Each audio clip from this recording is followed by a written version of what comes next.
In this video, everything you need to know about going on holiday to Can Pastilla. If you haven't booked yet, this is also one of the best ways to find out if Can Pastilla is actually a good holiday destination for you on Mallorca or not. Also in this video, some easy tips, things to watch out for, but also some ways that will save you loads of money while on holiday. There are basically two nice wide sandy beaches in Can Pastilla.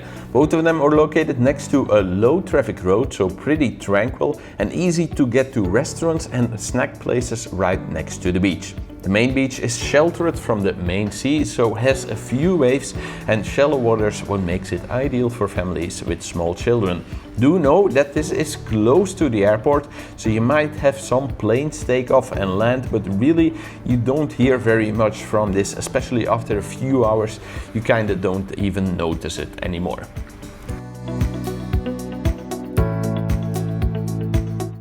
So each time I visit Can Pastilla and Mallorca, I visit loads of hotels. I think at this moment I've been to about 250 or 300 hotels. I kind of lost track because a lot of people here on my channel, but also through my website, ask me for advice to where to go. And from my personal experience, in 1 in 3 cases, what you see on the internet really ain't what is there in real life. So to give great advice, I visit loads of hotels beforehand. All these hotels you're now seeing on the screen, by the way, are great hotels in Mallorca with great value for money. If you're not sure what is the right hotel for you, or if you want a second opinion on the hotel you've already kind of pre-selected before booking it, then you can always get in contact with me on my website by going to the website, or you can email me on this email address as well.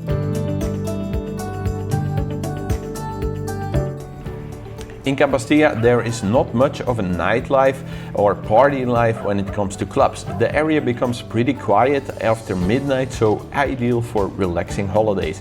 If you want more clubs and nightlife though, Playa de Palma and El Arenal have many more clubs, bars and beer gardens just a short walk or taxi drive away.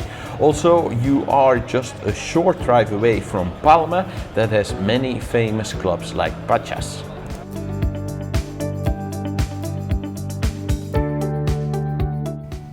So getting from the airport to Can Pastilla, it looks like it's very short and you can just walk there. Walking really ain't so good an option. There's other ways. I would be a little bit of advice with taxis. I've had it a couple of times when I take a taxi just at the airport and they take me there. They make like a little detour to make the price go up. I don't say all the taxi drivers do this, but I had it at least 2 or 3 times.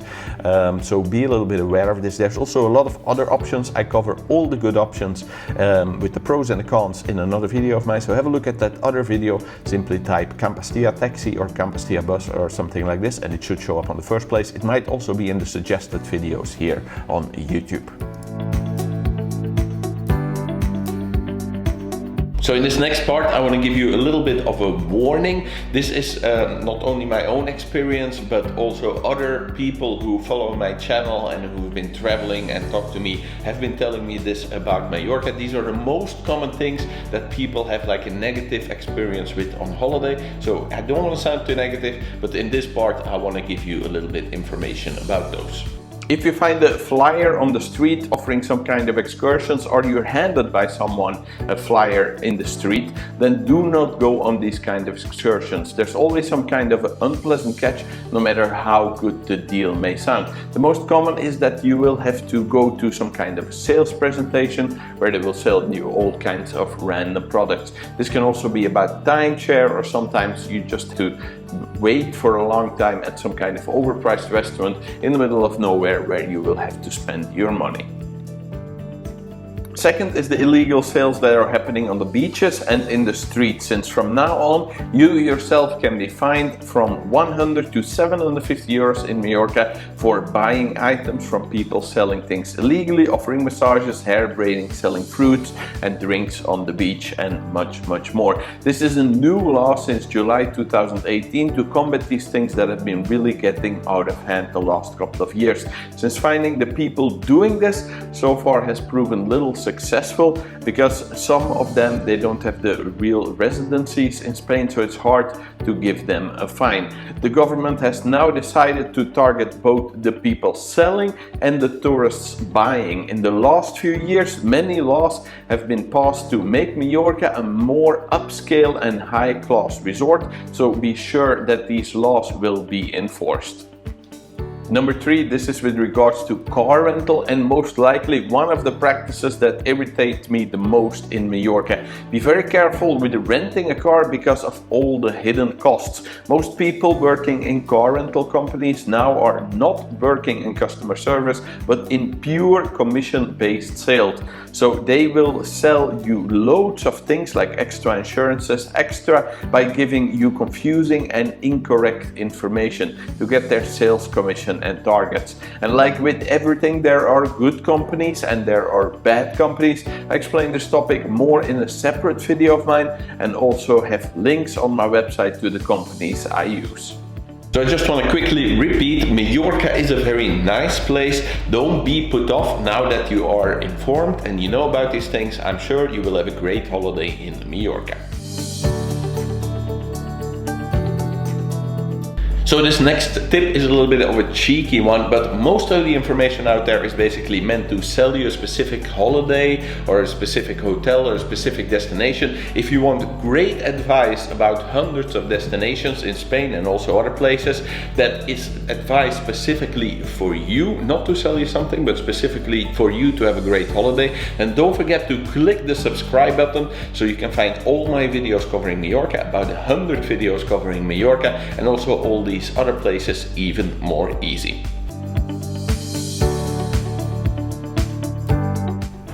Can Pastilla has one of the biggest selection of fresh seafood restaurants on Mallorca, and many of the restaurants also have some great views over the sea.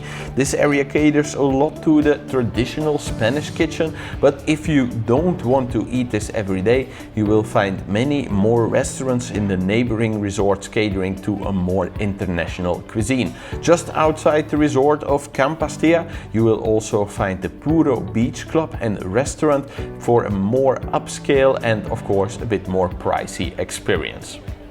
So should you get the all-inclusive or the half-board? Well, this really depends a lot on what exactly you want. However, one quick tip I want to give you is that most of the receptions in the hotel, you can also book this separate. So why would you want to do this? Well, one thing is, first you can try the food, kind of compared to booking it within your hotel package. If you just book the room and then go to the hotel and then try the food one night, see if it's any good, if you enjoy it, and then go to the reception and just book it there. It's also cheaper. You will get it about 20 or 30% cheaper from my experiences.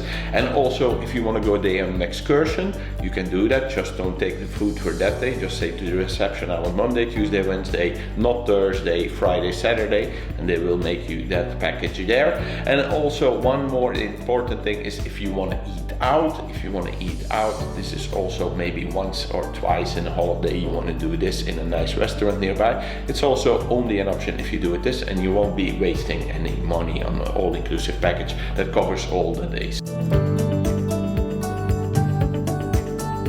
So when is the right time for you to visit Mallorca? Well, this depends a lot on what exactly you're looking for. A lot of people think that it's warm all year round on Mallorca, and that is not the case. So in this next part, I want to give you a quick guide to when and when not to visit, so you know when to book. And if you've already booked, then this is also a great way to see what exactly to expect.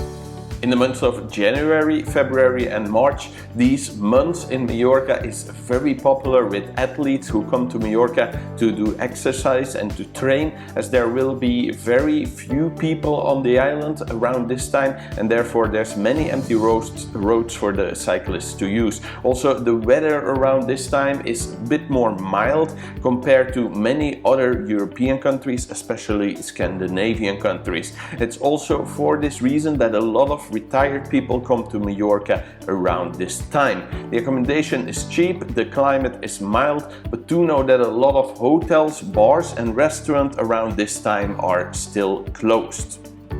The first month that the weather really starts to change on Mallorca is basically April, and this is also when more hotels, bars and restaurants start to open. Much of this depends a little bit on when exactly Easter is, what month and week it falls into. Most of the time this is also not really pool or beach weather just yet, but prices outside of the Easter holidays are very cheap, so it might be worth taking a little risk. Make sure to bring some warmer clothing, especially a sweater, and some long clothing, especially for in the evening.